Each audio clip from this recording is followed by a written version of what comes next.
तुम जीतो, कर्नाटक जीत गए, ईवीएम ठीक है, हिमाचल जीत गए, सब ठीक ठीक है क्या, समझे ना। अब का बीजेपी जीत गई 3 स्टेट तो ईवीएम खराब है। राम मंदिर तो एक जरिया है और भी बहुत सारी चीजें हैं, उनके काम है। दूसरी चीज सबसे बड़ी चीज है उनके सामने नहीं कोई खड़ा अच्छा प्रत्याशी। जनधन खाता लगा लीजिए, सब्सिडी का वो लगा लीजिए, कितने तमाम इंफ्रास्ट्रक्चर खड़े हुए हैं। भैया तुम कहीं के नहीं होंगे, ना 3 में ना 13 में। 400 पार नहीं होना चाहिए। सरकार बने ये ठीक अच्छी बात है, लेकिन 400 पार विपक्ष कमजोर होना ये देश के लिए सही नहीं है। इमरजेंसी लगाए क्या लोकतंत्र एहतियाती। राम के नाम पे तो वोट नहीं देना चाहिए, वैसे वो अलग आस्था है, लोगों का अलग वो है। 24 का चुनाव नजदीक आ गया है, राहुल गांधी जी नया यात्रा पे उतरे हैं, मोदी जी विदेश में जगह जगह घूम कर प्रचार कर रहे हैं। तो वही जो विपक्ष है वो कह रहा है कि इस बार जो चुनाव होगा, जो जनता वो समझदार होगी, चुनाव पे सर वोटिंग करेगी, वो करेगी मुद्दों पर, काम पर, कि रोजगार नहीं है देश के अंदर, इस पे करेगी। बहुत बढ़िया, बहुत सही है। और पहली बात तो इनसे पूछे न्याय यात्रा क्या होती है। तुम्हारे खानदान में भी न्याय यात्रा हुई थी? तुम तो भैया पत्रकार महोदय जी, मीडिया वालों, आपको तो मालूम नहीं होगा। अपने कभी किसी ने पूछा 1947 में डिवाइडेशन किसने किया था? तब तुम्हारी मोहब्बत कहाँ चली गई थी, समझे।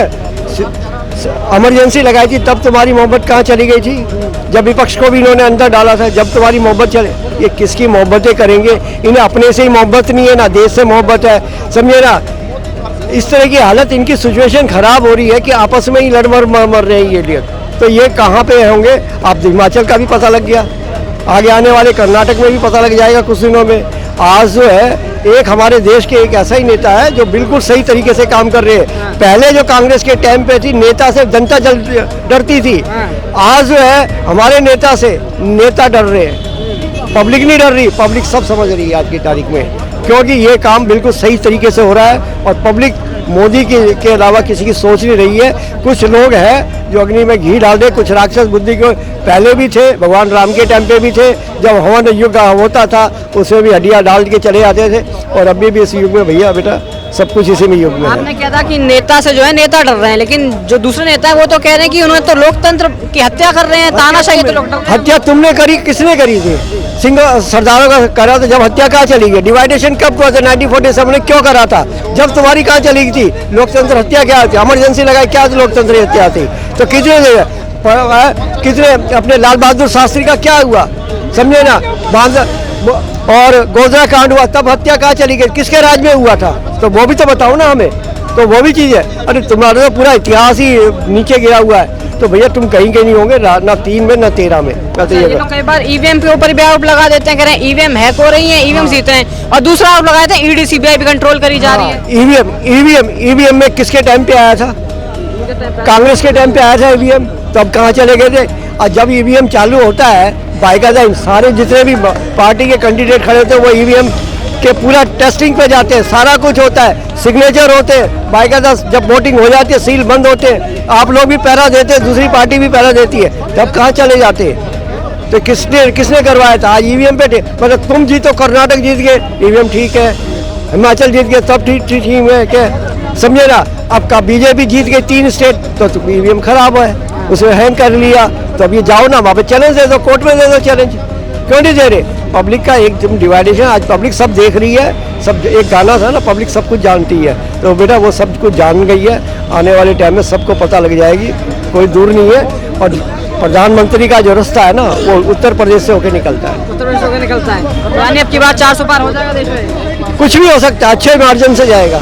हो सकता है कि कांग्रेस मुक्त भारत ही ना हो जाए। कांग्रेस मुक्त भारत की बात कर रहे हैं। वो 2014 में कहा था प्रधानमंत्री ने, कांग्रेस मुक्त भारत का भाषण दिया था, समझे ना। और मोदी जी ने क्या कहा था, मतलब सबका साथ सबका विकास, सबका साथ, हिंदू हो मुसलमान सबका। मुसलमानों के लिए भी कहा था, एक आदमी में कंप्यूटर देखना चाहता हूँ, एक आदमी मोबाइल अपना कुरान देखना चाहता हूँ, तो सबको किसके साथ नहीं। आज के 3 तलाक का मामला आया, 370 का आया, तो ये सब कहाँ पे है? आज इंटरनेशनल में अपनी इंडिया की पोजीशन कहाँ पे है? कहाँ पे है? बहुत ऊपर है, समझे ना। आज अमेरिका का राष्ट्रपति भी ये बोलता है, mister Modi are you world champion for world. तो फिर इससे ज्यादा हमारे क्या है? सबके साथ सबके विकास की बात करें, दूसरी तरफ किसान भी तो बैठे हैं, वो बेरोजगार कौन से?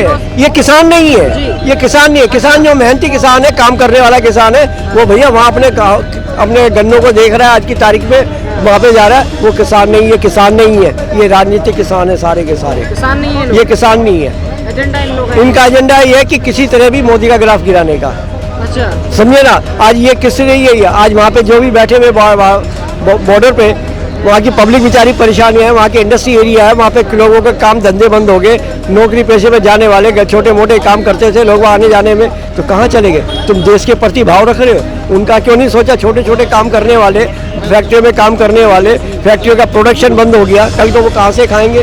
तुमने ये क्या, तो ये किसने, तुम वहाँ पे बढ़िया बढ़िया गाड़ी में दारू वारू सब कुछ खा रहे पी रहे मौज ले रहे हो, तो सारे ऐशो आराम कर रहे। बाकी उत्तर प्रदेश का किसान कहाँ, MP का किसान कहाँ पे, हरियाणा का किसान कहाँ पे। तो ये भैया ये कुछ नहीं है। धन्यवाद सर। मोदी आएगा। मोदी आएगा, अगली बार 400 पार। हाँ 400 पार तो नहीं पता, लेकिन जितना भी है 200-300 पार तो जाएगा ही। 200-300 पार जाएगा ही। 300 पार जाएगा। 300 पार जाएगा। तो सर बहुमत मिलेगा, पूर्ण बहुमत उसको, कौन बहुमत बीजेपी को? पूर्ण बहुमत मिलेगा। तो क्यों ऐसा क्यों लग रहा है, मतलब आपको बीजेपी ऐसा काम अच्छा किया हो, क्या लग रहा है? प्रतियोगिता में कोई है नहीं, कंपटीशन में कोई है नहीं उनके सामने। कांग्रेस अरे ऐसे सामने से थोड़ी ना होता है कि बस बोल दिया, जमीनी स्तर पे उनके कोई वो ही नहीं होता, अचीवमेंट नहीं है। अचीवमेंट नहीं है, कोई उनके प्रतिद्वंदी नहीं है, कोई उनके प्रत्याशी ऐसे नहीं जो बता सके जनता को कि क्या जरूरत है क्या नहीं। बस इतना बड़ा सर इंडिया अलायंस बन रहा है, राहुल गांधी जी दिन रात भारत जोड़ो यात्रा। इंडिया अलायंस में सब अपने अपने बाहर निकलना, सबके अपने अपने मोटिव है, सब कोई ये चाहता है कि हमें सीट मिल जाए, हमें सीट मिल जाए। और अच्छा कोई सब चाहते हैं कि हमें सीट मिले। अच्छा तो मोदी जी जो है, लोग कह रहे हैं कि मोदी जी ने काम भी नहीं किया है, मोदी जी ने देश में काम है, बेरोजगारी अलग चीज है लेकिन काम भी है, दोनों मुद्दे अलग अलग है।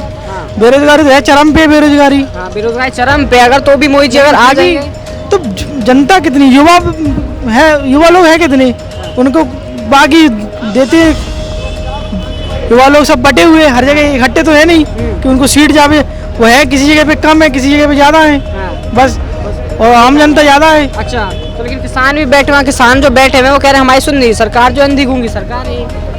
किसान कहाँ रहे, पंजाब हरियाणा के मोस्ट ज़्यादा से ज़्यादा किसान वहीं के दंगा कर रहे हैं। आपने देखा कहीं के मध्य प्रदेश के हों, उत्तर प्रदेश के हों, बिहार के, राजस्थान, किसान तो सब जगह हैं, लेकिन दंगा कहाँ के कर रहे हैं। जो भी दंगा बोलना, सॉरी गलत वर्ड है मेरे लिए, दंगा नहीं, प्रोटेस्ट कर रहे हैं, आंदोलन कर रहे हैं, वो कहाँ कर रहे हैं, हरियाणा और पंजाब और पश्चिम उत्तर प्रदेश, बस। तो क्या लगता है लेकिन सही कर रहे हैं ये सरकार जो किसानों के साथ कर रही है? किसानों के साथ तो सरकार गलती कर रही है, MSP तो जरूरी हक है उनका, हक तो देना ही चाहिए। देना चाहिए, तो क्या लग रहा है ऐसे में इनका हक जो मारा जा रहा है, तो फिर ऐसे में भी अगर बेरोजगारी इतनी ज्यादा है, किसान खुश नहीं है, उसके बाद भी अगर बीजेपी सरकार आ रही है तो कैसे हो रहा है? और चुनाव में इस तरीके से नहीं होता कि हम वोट दे दिए और चुनाव वहाँ जीत गई। चुनाव में बहुत सारे आंकड़े होते हैं, बहुत सारी चीजें होती हैं, उनकी समीकरण बदले जाते हैं। तो क्या लग रहा है किसी की जातिगत भी होता है कि उन्होंने वहाँ पे जाति को बदला, कि उन्होंने सोचा इस जाति के वोट आ सकते, इस जाति के नहीं आ सकते, उस जाति में उस तरीके से प्रत्याशी खड़ा किया जाता है कि वो जो वोट जो आ रहा है उसको चले जाए और बीजेपी को बढ़त मिल जाएगी। जैसे कभी कभी होता है कांग्रेस को वोट देना चाहते हो, लेकिन वो कांग्रेस को वोट देंगे तो जीत जाएंगे, लेकिन उस तरीके से भी नहीं होता। तो क्या लग रहा है लेकिन इस बार ये जो हो रहा है 24 का चुनाव है, क्या सिर्फ और सिर्फ राम मंदिर को लेकर वोट मिलने वाले हैं बीजेपी को? राम मंदिर तो एक जरिया है, और भी बहुत सारी चीज़ें हैं, उनके काम है। दूसरी चीज़ सबसे बड़ी चीज़ है उनके सामने नहीं कोई खड़ा अच्छा प्रत्याशी नहीं है। हाँ बस सबसे बड़ी चीज़ है। कंपटीशन में जो सबसे बड़ा होगा, कांग्रेस अपने प्रतिद्वंदी सही से खड़े करेगी तो जीत जाएगी, जाहिर सी बात है, वो सीटें बढ़ाएगी। अच्छा यानी अगर बीजेपी विपक्ष में कोई अच्छा प्रत्याशी हो तो बीजेपी हार सकती है? हार सकती, जाहिर सी बात है हार सकती है। अच्छे प्रत्याशी खड़े हो तो जाहिर सी बात है हारेगी। धन्यवाद सर। देखिए ये जनता है, जनता जनार्दन है, जनता का मन है, और जनता मत के द्वारा 400 भी देगी और जनता के दोबारा चुने प्रधानमंत्री का मजबूत भी बनाएगी। ये जनता लोकतंत्र की भगवान है। ये नारा भाजपा का कमल का निशान है, चेहरा मोदी जी है, और एक ही निशान है कमल का निशान, उस पर मारती है जनता थप्पा मारकर बटन दबाकर सांसद बनाती है। तो इसमें जनता की जीत है, और सर्वोपरि जनता को धन्यवाद है जो ने 2014 में पूर्ण बहुमत की सरकार दी, 2019 में पूर्ण बहुमत की भाजपा सरकार कमल का निशान दिया। तो अब की बार जो मन है, जो कार्य किए, जो 50 सालों में कार्य न कर पाए, उसको मुद्दों को खत्म करने में इस सरकार ने भूमिका निभाई है, तो जनता का अटूट विश्वास है। जनता का अटूट विश्वास। लेकिन दूसरा विपक्ष है वो तो कह रहा है कि इस बार जो चुनाव है जनता है वो देगी काम के ऊपर वोट, और काम हो नहीं रहे कहीं पर देश में, रोजगारी बढ़ती जा रही है, बेरोजगारी इतनी है, महंगाई बढ़ती जा रही है, क्या कहना चाहेंगे इस पर? देखिए जो महंगाई का रोना रो रहे हैं, जो बेरोजगारी का रोना रहे हैं, जो काम ना कर पाए, जो अपने आप को फेलियर मानते हैं और जो कोई इम्प्लीमेंट नहीं है ना उनके पास एजेंडा भी है, विश्वास भी है, सोच भी है, तो ऐसी सरकार को लोग पसंद कर रहे हैं। तो पसंद कर रहे हैं तो बटन जनता दबा रही है। राजस्थान में जनता ने बटन दबाया, सरकार में। मध्य प्रदेश में बटन दबाया, सरकार बनी।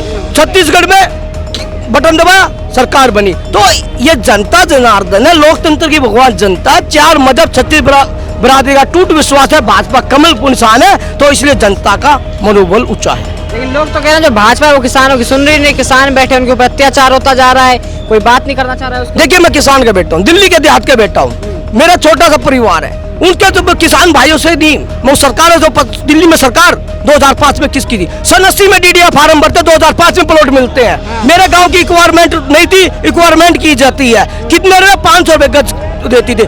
दिल्ली में शीलादीश सरकार थी, अल्टरनेट प्लॉट कैंसिल कर दिए जाते। क्यों कर दिए जाते हैं? तो ये सरकारों की पॉलिसी रही है। किसानों की ऐसी कभी ये सरकार ही नहीं रही। आज जब सरकार किसानों की ऐसी करेगा, उनको बदनाम करने का विपक्ष कर रहा है। और विपक्ष का काम अपने आप की रोटियां सेकना है, अपने आप को आगे बढ़ाने के लिए अजागता बनाना। तो जनता जानती है, जनता आक्रोश में है, जनता का साथ है, विश्वास है। और जनता ने जब जब विश्वास जताया है, डंके की चोट पे बताया है, तो ऐसा विश्वास, अटूट विश्वास है, तो जनता के हित के लिए कार्य कर रहे हैं, जनता के पक्ष में काम हो रहे हैं। 4 मजहब, ग्रामीण आवास योजना लगा लीजिए, प्रधानमंत्री आवास योजना, शौचालय योजना लगा लिए, जल योजना लगा लिए, उज्जवल भविष्य योजना लगे, जो आप तमाम तरह के जनधन खाता लगा लीजिए, सब्सिडी का वो लगा लीजिए, कितने तमाम इंफ्रास्ट्रक्चर खड़े हुए हैं। आज जो हम युवा ये स्टार्टअप यूज करके अपना रोजगार ले रहे हैं, 10 बच्चों को आप जैसे युवा पत्रकार रोजगार दे रहे, तो ऐसे लोग जो रोजगार उत्पन्न न कर पाए, सोच न उत्पन्न पाए, इस सरकार के साथ जनता है। विपक्ष तो ये कह रहे कि हम आ जाएंगे,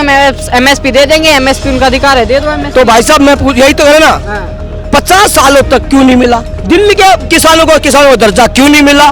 किसानों को उचित मुआवजा 500 रुपए गज में हमारी जमीन ली, मेरे को दिल्ली में दिला दीजिए 500 रुपए गज जमीन दिलाए। जो हमारा बड़ा हुआ मुआवजा आज तक नहीं मिला। अल्टरनेट प्लॉट, हम जो किसान पैसा भर के DDA से प्लॉट लेते थे, वो क्यों नहीं मिला? जो आज बात कर 2005 की बात कर रहा हूँ भैया, मैं 14 की बात नहीं कर रहा। 2005 में सरकार दिल्ली में किसकी थी और केंद्र में सरकार, वो किसान जो मित्र हमारे कांग्रेसी मित्र, उनसे पूछना चाहता हूँ क्यों नहीं दिया आज तक मुआवजे? क्यों नहीं अल्टरनेट? और 26 गाँव है दिल्ली देहात के, मेरा एक गाँव नहीं है, 26 गाँव है। 26 गाँवों को क्यों नहीं अल्टरनेट प्लॉट मिले, जो एक प्रावधान में है, और जो दिल्ली के उसमें है, तो क्यों नहीं मिले? तो ऐसी बात करने वाले जो किसान हितैषी आज बता रहे हैं, तो कोई किसान हितैषी 2005 में कहा था, जब उनकी सरकार थी। अर्थशास्त्री माननीय मनमोहन जी अच्छे व्यक्ति हैं, मैं उनके दिल से इज्जत करता हूँ, अच्छे थे, उनकी इंप्लीमेंट नहीं मानी, जो कानून को फाड़ कर बाहर कर देते थे। ऐसे मित्रों को सोचना चाहिए। और विपक्ष ने, मैं बिठाया ना, जनता ने बिठाया है। 2014 में इस जनता ने, लोकतंत्र के भगवान ने मत के द्वारा उनको बाहर का रास्ता दिखाया, तो अटूट विश्वास सरकार पर। अच्छा, आपने तो कहते हैं बीजेपी सरकार कहते हैं कि 400 पार, आप भी कह रहे हैं 400 हो जाएगा, लेकिन विपक्ष कहता है कि ऐसे कैसे बताते हैं 400 पार? EVM हैक हो रही है। जहाँ जीत जाते हैं वहाँ EVM हैक नहीं होती। और EVM कौन लेगा था? मतदाता परेशान नहीं है, विपक्ष परेशान है। जब आप जैसे युवा, ऐसे भाई, मेरे जैसे भाई मतदान करते हैं, तो बटन दबाते, तो वीवीपैट में चेक करते मतदान ठीक हुआ है। वो बाहर आकर 10 व्यक्ति जब चुनाव लड़ते हैं, वो किसी को निराश नहीं करता, अगर उसके मन में होता मैंने मतदान किसको किया। तो ये मतदाताओं की जीत है, मतदान जिसने किया उसकी जीत है, और लोकतंत्र की भगवान ये जनता है। आपने युवाओं की बात की, हमारे साथ और युवा मौजूद है, कुछ बात करेंगे। भाई क्या कहना चाहेंगे 24 चुनाव को लेकर? क्या लग रहा है, मोदी जी आ रहे हैं? जी, हम बिल्कुल कुछ कह नहीं सकते इसके बारे में। मैं तो मानता हूं कि अपोजिशन भी हमारा उतना ही स्ट्रांग होना चाहिए, इतना कमजोर विपक्ष नहीं होना चाहिए। मेरे मायने से विपक्ष कमजोर है यानी कि इस टाइम देश में? जी, विपक्ष कमजोर है यानी कि हमारा लोकतंत्र कमजोर हो रहा है। अच्छा, राहुल गांधी जी उतरे तो हुए रोड पे, यात्रा कर रहे हैं, सारे इतना बड़ा अलायंस और विपक्ष तो साथ आ रहे हैं, आप कमजोर? जी, न्याय यात्रा उनका सही है, लेकिन जो जितने भी जांच एजेंसियां हैं, जैसे ED है, CBI है, इलेक्शन कमीशन है, इन लोग को भी एक मतलब वैसे रहना चाहिए, निष्पक्ष होना चाहिए। अच्छा, तो ED CBI निष्पक्ष नहीं है देश में? अभी जैसे कि देखा, हमारा चंडीगढ़ में मेयर चुनाव हुआ था, उसमें भी क्या किया इलेक्शन कमीशन ने, जो वहाँ का प्रिसाइडिंग अफसर था वोट काउंटिंग के लिए, क्या किया उन्होंने? वहाँ पे सीधा सीधा हमने देखा कि जो इंडिया गठबंधन है, आम आदमी पार्टी और कांग्रेस पार्टी, उन्होंने मतलब जीत हासिल की, लेकिन वहाँ का जो प्रिसाइडिंग अफसर था, उन्होंने उनके साथ 4 वोटों को इनवैलिड किया। ये गलत है क्या है, आप बताइए? ऐसे इनवैलिड वोट करार करके बीजेपी को जिताना ये सही है? बिल्कुल ठीक बात आपकी। हाँ जी, यानी कि आप कहीं ना कहीं मानता हूँ कि कोई भी सरकार आए, वो चुनाव जो एक अच्छी प्रक्रिया से कराए, उसमें कोई निष्पक्ष हो। उसमें किसी एजेंसी में मतलब सरकार का दबाव ना हो, मेरा ये मानना है। मान रखे ना कहीं ईवीएम में घपलेबाजी हो रही है। जी अभी तो मैं देखा कि उसमें कैमरे पे सीधा सीधा आ रहा है, तो मैं तो ये देख चुका हूँ टीवी वगैरह पे। पेपर काट रहे थे वहाँ तो जी मतलब कि सीधा सीधा इनवैलिड वोट करने का क्या कारण हो सकता है, क्यों किया गया ऐसा? तो यानी कि 400 पार, लेकिन अब क्या लग रहा है आपको, देश में 400 पार हो जाएगा नहीं होगा? 400 पार नहीं होना चाहिए, सरकार बने ये ठीक है, अच्छी बात है, लेकिन 400 पार विपक्ष कमजोर होना ये देश के लिए सही नहीं है। अच्छा, कई लोग ये भी कहते हैं कि इस बार जो वोट होंगे वो सिर्फ राम के नाम पे पड़ने वाले हैं, काम के नाम पर नहीं। क्या लग रहा है, काम के नाम पर या राम के नाम पर वोट है इस बार? जी वोट तो काम के नाम पे पड़ने चाहिए, देखा जाना चाहिए कि हमारा शिक्षा व्यवस्था कहाँ जा रहा है, हमारा रोजगार कहाँ जा रहा है, हमारा स्वास्थ्य व्यवस्था कहाँ जा रहा है, इन सब के मामले में हमारे युवाओं को रोजगार मिल रहा है कि नहीं मिल रहा है। जैसे मोदी के मैनिफेस्टो में था कि युवाओं को साल में 2 करोड़ जॉब मिलेगा, क्या मिल पाया 2 करोड़ जॉब लोगों को? अब बताइए, युवा हैं आप क्या लग रहा है? किसानों की आय दुगनी करेंगे, क्या हो पाई किसानों की आय दुगनी? अब बताइए क्या हो रहा है? किसान बैठे हुए हैं यहाँ पर धरने में बैठे। तो कब होगी उनकी किसान आय दुगनी? उनकी जो उनके मैनिफेस्टो में सरकार ने बोला था कि हम ये 3 कानून जो है 3 कानून ये वापस लाएंगे, उनके लिए एमएसपी का बिल लाएंगे साल भर के भीतर, क्या वो कर पाए ऐसा? तो बस हो पाया, यानी कि राम के नाम पर वोट पड़ने वाले थे। राम के नाम पे तो वोट नहीं देना चाहिए, वैसे वो अलग आस्था है, लोगों का अलग वो है ना, काम पे वोट दें, मेरा ये मानना है। आपको लगता है लेकिन काम नहीं हुआ इस बार बीजेपी सरकार में? जी काम हुआ है, लेकिन उतने जो तरीके से जो उन्होंने मैनिफेस्टो में अपना कर रखा था कि महंगाई कम करेंगे, युवाओं को रोजगार देंगे, वो सब नहीं हो पाया चीजें। जी